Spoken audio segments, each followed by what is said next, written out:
Hello everyone, ako muli si Jason Asuncion, and today ang ituturo ko naman is paano gumamit ng conditional statement sa Visual Basic.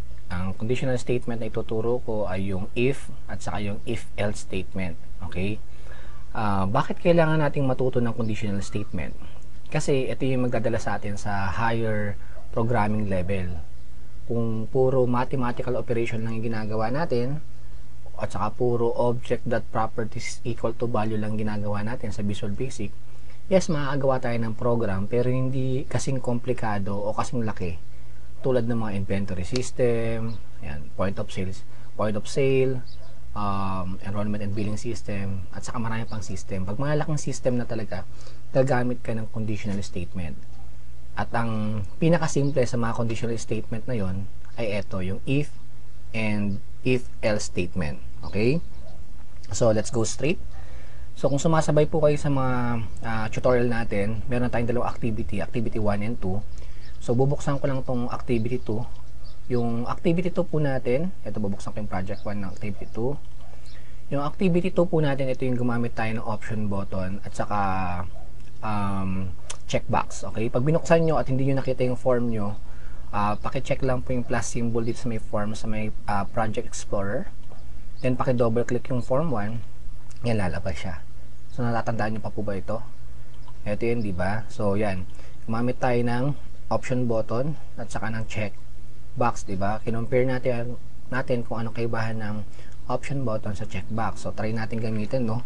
So, pag nag-type ako ng Hello Universe, okay, naka-blue na siya kaagad. Pag clinic ko yung option button red, yun, naging red. Pag clinic ko yung checkbox na bold, magiging bold. Pag chinek ko yung checkbox na italics, magiging italics yung text. Okay? So far so good, no? Pero pansinin nyo ito yung pansinin nyo. Pag in-uncheck ko yung bold, na-uncheck ba yung text? Di ba hindi? Hindi naman na wala yung pagiging bold niya, di ba? Pag in-uncheck ko yung italics, okay, bumalik ba sa regular yung text na wala yung pagiging italics niya? Hindi, di ba? Okay, so mapapansin nyo na ito yung isang patunay na hindi lahat ng running program ay good program, okay? Yeah, actually yung lesson kasing yun is to compare lang naman yung option button sa checkbox. Na mapapansin nyo, hindi pa kompleto yung program. Pag chinek natin, magbo-bold, pag chinek natin yung italics, mag-i-italics, pero pag in-uncheck, hindi nawawala yung bold, hindi nawawala yung italics. So, yan yung gagawin natin ngayon using yung conditional if and if-else statement. Okay?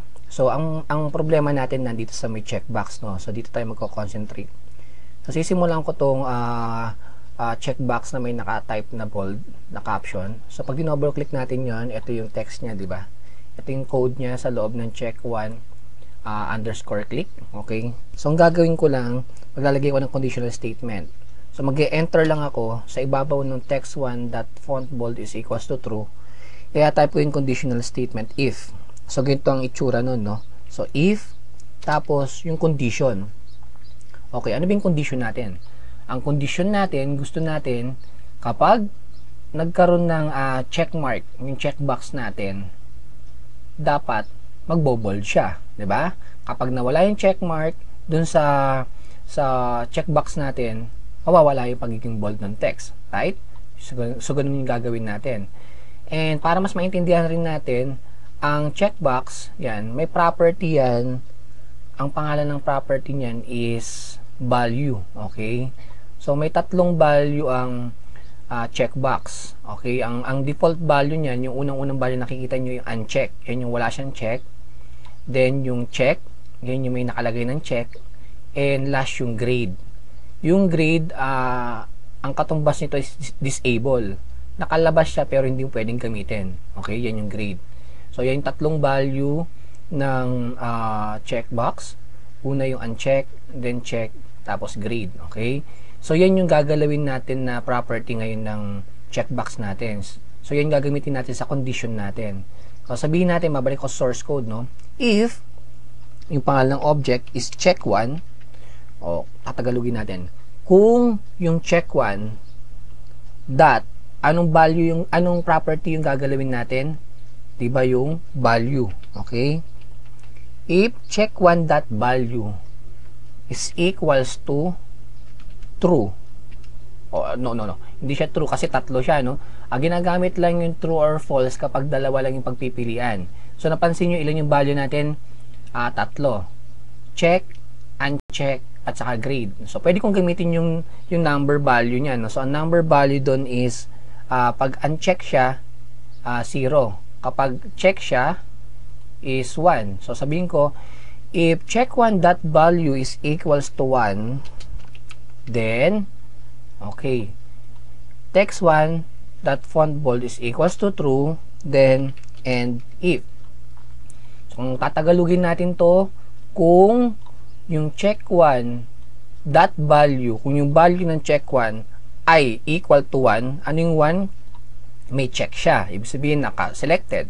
Then, paki-bold mo yung naka-type sa text 1. Tas end if. Okay? Lahat ng if statement ay nagtatapos sa end if. So, isang if, isang end if. Okay? So, try natin siya ngayon. So, iraran ko. Magta-type tayo. Hello, universe. Okay? So, pag chinek ko tong checkbox na bold, ito yung code niya, di ba? Ito yung code niya. So, dapat magbo-bold siya kasi yun yung condition natin. So, pag na-meet natin yung condition niya, ang condition is dapat yung value ng check1 is may check siya or naka-equal to 1 siya, okay? Ang mangyayari is magbo-bold. So, try natin. So, tama, di ba? Nung chinek ko yung bold, okay, naging bold siya. Bakit? Kasi na-meet natin yung condition. Ang condition is check1.value is equals to 1. Okay? So, stop ko lang. So, ganun gumagana ang if statement. Kapag na-meet mo yung condition, okay, dun lang gagana yung statement o code na gusto mong mangyari. Okay? Okay, ang problema nga, pag tinype ko yung hello universe, okay, then pinindot ko yung bold, yes, nagbo-bold siya. Okay, maganda, di ba? Pero pag tinanggal ko ulit yung check, natatanggal ba yung bold? Hindi. Okay? So, yun yung sosolusyonan natin. So, babalik ako doon pa rin sa may check1 underscore click. Pagkatapos nung end if, gagawa ulit ako ng isa pang if statement. If, same object, check1.value. Ito naman yung condition kung saan pag wala ng check yung checkbox, dapat mawala na yung pagiging bold nung nakatype. So, if check1.value is equals to, anong value kapag hindi siya naka-check? Diba, ang tawag natin doon sa uncheck, anong value yun? 0, diba? 0. So, try kong pakita, So, ito yung check box, ito yung value, ayan o. Pag uncheck, 0. Kapag check, 1. Okay? Kapag grade, 2. Okay, so, ang default natin is 0. So, sasabihin natin, if check1.value is equals to 0, kung yung check1, ang value niya ay walang naka-check or 0 siya, then, anong mangyayari? Ang mangyayari is, yung naka-type sa text 1, na naka-bold, font bold, is equals to false, ay mawawala. Mawawala yung pagiging bold niya. Okay, so equals to false. Then, pagkatapos, lagi, kapag gumamit ng if, ang end natin lagi is end if. Okay? So, try nating i-run. Okay. Okay, hello universe ulit. Kanina, pag pinindot ko yung bold, nagbo-bold siya. Yun, very good. Nag-bold siya, di ba? Pero kanina na, pag tinanggal ko yung bold dito, yung check dito sa may bold, hindi nawawala yung pagiging bold nito. Pero ngayon, dahil may code na siya, na if check1.value is equals to 0, then text1.fontBold is equals to false, dapat mawawala na yung pagiging bold nito pag tinanggal ko yung check niya. So, try natin. See? Nawala na, di ba? So, pag may check, ito yun, nag-bold. Okay? Pag wala ng check, mawawala yung bold. Okay? Okay. Maganda yan. Okay yung if statement, no? Pero kapag meron kang isang object na may parehong value, tapos yung condition mo ay contrasting. Tulad nito, contrasting to, di ba? So, parehong object, check 1, parehong properties, value, value.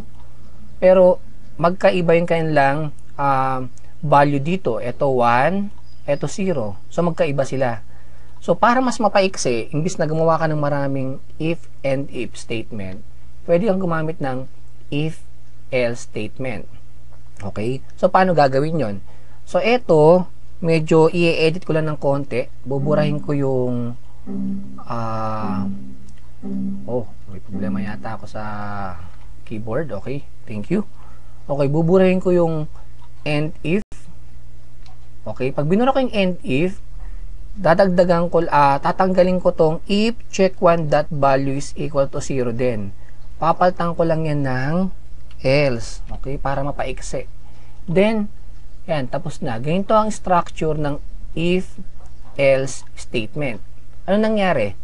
Tatagalugin ko if kung yung check1 dot value is equals to 1, kapag naka-check yung check1 dot value, maging bold ka. Okay? Else, maliban kung, ibig sabihin, kung ano man yung kondisyon dun sa if, kokontrahin. Maliban kung, anong kakontra nun? Kung hindi siya naka-check, mawawala yung pagiging bold niya. Okay? So, ganito gumamit ng if-else statement. So, mapapansin nyo, isang if, isang and if, tas may else lang. Hindi mo na kailangang mag-type ng condition sa else. Kasi automatic, sabi ko nga sa inyo, ang else, kokontrahin niya lang kung ano man yung statement na nauna sa kanya. Okay? Naiintindihan ba natin yon? Then, try natin gawin doon sa ikalawa nating checkbox. So, close ko lang to. Sa may italics natin, try natin gawin. Gumawa ng if else statement. So, if, di ba? Check 2. Yan, check 2 na yan. Ito yung sa may italics natin. If check 2 dot value, okay, is equals to 1, yan yung meron siyang check, then, yes, magiging font, italic siya, di ba? True. Else, maliban kung hindi siya naka-check, ano mangyayari? Text1 dot font italic is equals to false. So, mawawala yung pagiging italic niya. Then, enter and if. So, mas maiksi siya kaysa sa pangkaraniwang if. Kanina, dalawang if yung ginamit natin. Ngayon, isang if lang, isang statement, then yung condition, isa lang. Kasi yung automatic yung else ay contrast dun sa first condition natin. So, try natin patakbuhin. Kung gumagana na. Okay. Hello universe. Then, pinutin ko yung red, naging red. Blue, naging blue. Okay. Okay, itong sa may font color. So, yung sa style natin. Pag pinut ko sa bold, naging bold. Okay. Pag pinut ko yung italics, naging italics. I-uncheck ko yung italics, babalik yan sa dating itsura. Naka-bold lang. Okay, naka-bold lang, di ba? Tatanggalin ko yung check sa may bold. Dapat maging regular text lang siya. See? So, pwedeng italics lang na hindi naka-bold. Pwedeng bold and italics. Okay? Pwedeng bold lang, hindi naka-italics. Or pwedeng regular text. Okay? I hope may natutunan kayo sa tutorial na to.